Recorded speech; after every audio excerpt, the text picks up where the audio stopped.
The tiger is often regarded as one of the most majestic and fearsome creatures in the animal kingdom.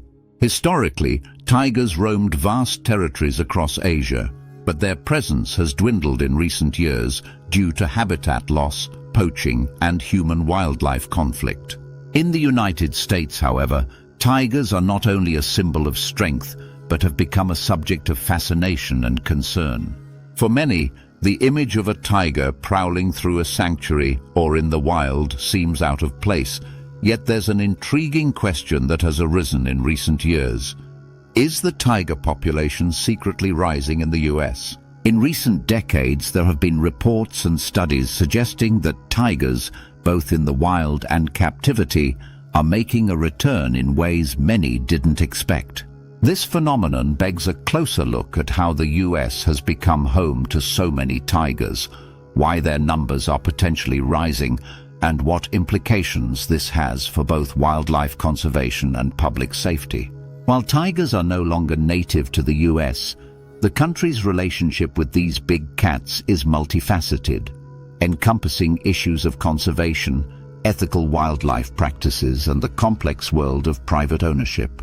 The US has long been home to some of the most renowned zoos, where tigers have captivated audiences for decades. These institutions are often seen as protectors of species on the brink of extinction, playing a crucial role in tiger conservation efforts worldwide. However, the rise of private tiger ownership is a controversial topic. With over 5,000 tigers currently believed to be living in captivity in the US, this statistic may seem staggering, considering that there are fewer than 4,000 tigers remaining in the wild across the entire globe. The numbers are not only eye-opening, but also alarming, as they reveal the extent to which tigers have become a part of American culture, with many animals residing in private hands, unregulated or poorly managed. The rise of private tiger ownership began in the 1990s, when exotic pets gained popularity. People sought to own tigers as symbols of wealth and power, not fully understanding the responsibility or danger that came with such an endeavor. The demand for these majestic creatures grew, leading to a boom in the breeding and trafficking of tigers within the US. For some, owning a tiger was a status symbol, a way to assert dominance or unique distinction. This trend reached its peak during the early 2000s, when backyard zoos and private menageries flourished. As tigers became more accessible, it became clear that many people were unaware of the complexities involved in keeping these wild animals in captivity. At the same time, awareness about the dire state of wild tiger populations in Asia was spreading globally. The US became a focal point in the global conversation on conservation due to the growing disparity between the number of tigers in captivity and those in the wild. Efforts to conserve wild tiger populations, such as the Tiger Conservation Partnership, sought to raise awareness about poaching, habitat destruction, and the illegal wildlife trade. These efforts, however, have had mixed results as the black market for tigers continues to thrive, especially in countries where traditional medicine markets drive demand. On the other hand, the role of private ownership in the US has become a key issue in discussions about tiger conservation. Critics argue that the growing number of tigers in captivity may inadvertently undermine genuine conservation efforts by fostering a false sense of progress. Instead of being a part of sustainable conservation programs, many tigers in the US remain confined to small, subpar enclosures, suffering from poor living conditions, inadequate care, and restricted opportunities for socialization or natural behaviors. A large portion of these tigers are not part of accredited programs and instead are bred for entertainment purposes or as part of traveling shows. The problem has become so widespread that in 2016, the US Fish and Wildlife Service began to enforce more stringent regulations on the private ownership of tigers.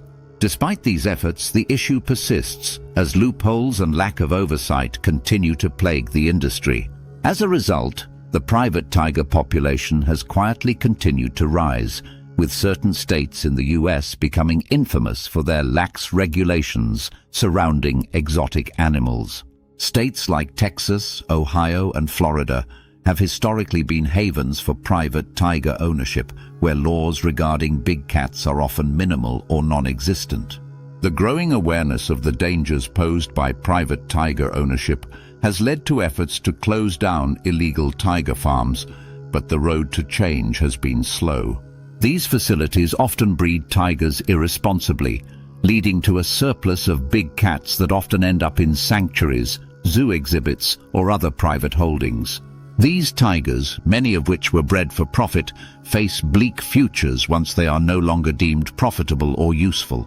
In contrast, many accredited sanctuaries and wildlife conservation organizations have worked tirelessly to rescue and rehabilitate tigers, providing them with a safe haven for the rest of their lives. Yet the question remains, how many tigers is too many? When the number of tigers in captivity surpasses the number of tigers left in the wild, what does that say about the future of the species?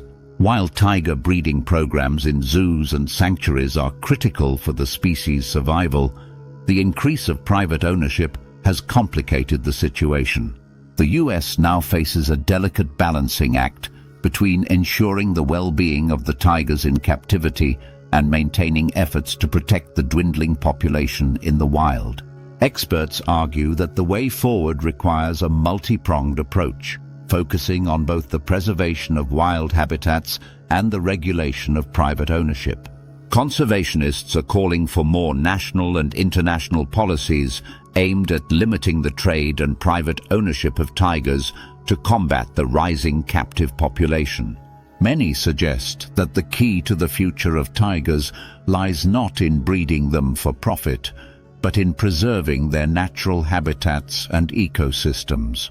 Advanced technologies such as drones and camera traps have become invaluable tools in monitoring wild tiger populations, providing new insights into their behavior, migration, and interactions with humans. These innovations offer a glimpse of hope as they allow conservationists to track tigers in their natural habitats, ensuring that effective protection strategies can be implemented. Additionally, scientific advancements in genetics are contributing to a greater understanding of tiger populations, helping conservationists determine the best breeding practices for genetic diversity. Ultimately, the success of tiger conservation efforts in the US will depend on a combination of stricter regulations, scientific innovation, and the willingness of the public to support ethical practices. Education will be key in shaping future generations' views on tigers, emphasizing the importance of preserving these incredible animals in the wild rather than allowing them to be treated as exotic pets. By supporting organizations that advocate for tiger conservation and taking a stand against private ownership, Americans can play a pivotal role in the fight to protect these magnificent animals. As the tiger population continues to rise in unexpected ways, the US is faced with a unique challenge. Can we manage our fascination with these wild creatures while ensuring their future survival? In the end, the question is not simply about how many tigers there are in the US, but about how we choose to coexist with them, both in captivity and in the wild. With the right balance of conservation efforts, education, and policy change, the tiger's story in the US might take a more hopeful turn. But for now, the secret rise of the tiger population remains a topic of intense debate and concern.